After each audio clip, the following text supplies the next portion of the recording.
Air dari langit yang menyelam awan tebal mendung. Derap derasnya baru saja berlalu. Ia tergenang, memantulkan langit samar. Malam mulai hening, tiada kebisingan, bahkan suara cacing.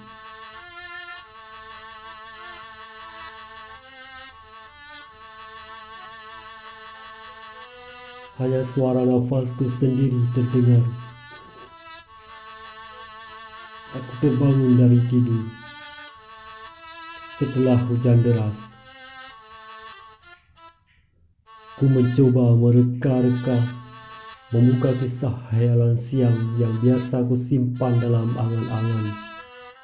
Setelah hujan, ia pecah hilang. Hujan telah merubah suhu di gelombang fikiran, menjadi lebih mudah memuncah kesejukan. Kehilangan angan-angan yang biasanya kusangka indah berubah jadi menakutkan.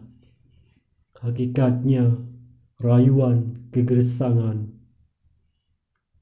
Terus berbaring, mencoba hayalkan wajah-wajah yang sedang bertahajud di tengah sunyi malam. Terlintas wajah-wajah para gadis yang berbisik pada Tuhan. Akar tumbuhan menjalar, menyeruak tanah-tanah yang basah.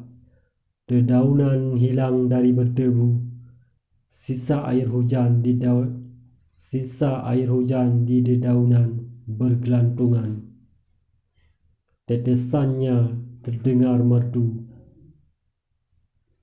Di tengah malam setelah hujan, hatiku menolak untuk kutaburi debu. Di tengah malam setelah deras hujan berlalu, hilanglah sengketa yang bertarung dalam jiwaku.